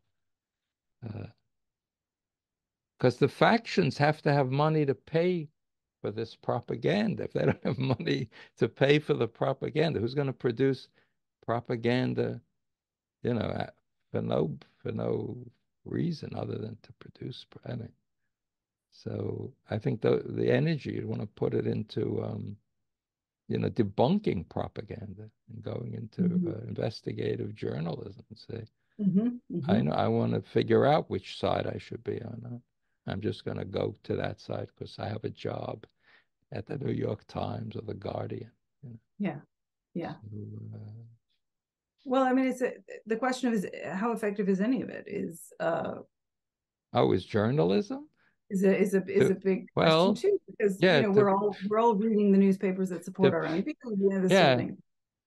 Right. Well, there's the whole, you know, body of political discourse about the whatever they call it, the deep state, the things that go on, irregardless of who's in power. So, which party is in power? Party politics. So, yeah, I don't have any cartoons about that, but there might be. But there's a lot of journalists writing about that. Who is making these decisions? Who is running governments? You know, is it the overt people that you could caricature? Or is it somebody like most people don't know who all the people are who work in the State Department below, 2 levels below Anthony Blinken. No, absolutely not. They're people. I know somebody who works for him. Nobody knows this person's name. No. Nobody's satire, and he's probably has as much input as anybody. Yeah. So, that's that level of how government works, and I guess that was true back in the period you were looking at. There were levels of government. Absolutely. Yeah, endless intrigues. Absolutely fascinating, but that's also why the satirists really, you know, can't be framed by their moral stance if we can even determine such a thing alone. You know, as we said before, they're getting paid a salary, they haven't need a job, etc. You know, it's not about being a political satirist is not necessarily about conviction. Yeah, well, and why should it there's be? not much money involved, then it could be working for like a small paper maybe, but it also has a very short shelf life in terms of publishing. Doing books of political cartoons, like no one would even know what they're about in 10 years. They'd say, 1 year after. So absolutely. So you are sacrificing the length of your possible audience by doing you know, things about the moment. These it's really mystifying to look at political cartoons from the past. They're impenetrable. And even the sort of Teletubbies one that you know, my students don't know any of that. Those references. Yeah, that's an interesting cartoon. You know, that's 2004. I think most of us could probably remember, you know, Iraq War and WMD and all that. So where did the first cartoon you showed, Rosen, is that how it's pronounced? So Rosen, that looks like he's satirizing the idea of complex allegorical cartoons. I don't read that as him saying this is the situation. I read it as like saying, you want to make this stupid satire of Putin holding Trump. I mean, that's not even politically meaningful. That's how I read it. Satire is burning on that level of simplifying things into cartoons. But did he go on? Is he still working? I don't see his work. Yeah, I should look at his work. Yeah, absolutely. Because if that's a dead end, allegories of, you know, Russiagate or whatever they call it. Yeah. If that's a dead end, then cartoonists have to go in other directions. Well, quite. I mean, he continued making cartoons after he produced this one, you know, so I don't know the answer to the question of what that exactly meant. Was that about that particular moment, that particular administration, that particular political relationship between Trump and Putin, or was that a broader statement? I don't know the answer to that question. Satire on satire, right? Yeah. Yeah, right. I think there's a lot to unpack. Sort of read it. But he continued to produce political, and it continues to be produced. So it's really, there's like a golden age of comics now, alternative comic, tens of thousands of people making comics. And I'd say very few are doing traditional political cartoons. Yeah. Maybe it's because I don't look at that world, but most of them are not. They're doing things more like poetry in the world of poetry, or literary kinds of topics, and or investigative journalism. But I would say, I don't have the numbers, I can't quantify it, but it seems like a lot of them are not doing traditionally overt political cartoons. That seems to be the case. Just looking at the talks and the symposium. Yeah. If you look at the series, there's not too many. Yeah, exactly. I can't think of a single one actually. Yeah. So I don't know what that. We just may not be looking at those kind of things. I think there is a world of some political cartooning going on. Yeah. But they're not necessarily overlapping with alternative comics, that culture. So yeah. That's true. Yeah. But people were writing poetry while people were making political cartoons. Yeah. At all times. They were not. Yeah. But it's great that you're moving. You feel like there's a need to make the study of the past mean something to us, and how does this? It's the same world we're living in, and it's just that in time, how these things change in time is really important. I think, to look at this and say, why are we not making pictures like that? I mean, they did. I mean, cinema took a lot of that energy, I think. The complex picture story for adults, aimed at adults, moved probably more to film. So that's a big part of that history too. It's not just that people don't want to make. There are other ways to do it. Yeah. Absolutely. Yes. And of course, technology is really important with all these things. Romeyn de Hooghe was using, the latest technology he could with his production of prints, etc. So, technology is really important in that whole evolution, I think. Yeah. Great. Yeah. Okay. If there are no other questions, we can thank you for that. Great. Thank you all so much for the conversation and for the questions. It's been really interesting to listen to all the other talks and to be able to speak to the group, and I've really enjoyed a lot of your questions and your engagement. Thank you very much. A lot to think about. Right. Thank you. Thank you. And have a good day. Thank you very much. Good evening in England. Yeah. Bye to Alex and everybody. Thank you so much. Bye. Bye. Okay. Thank you.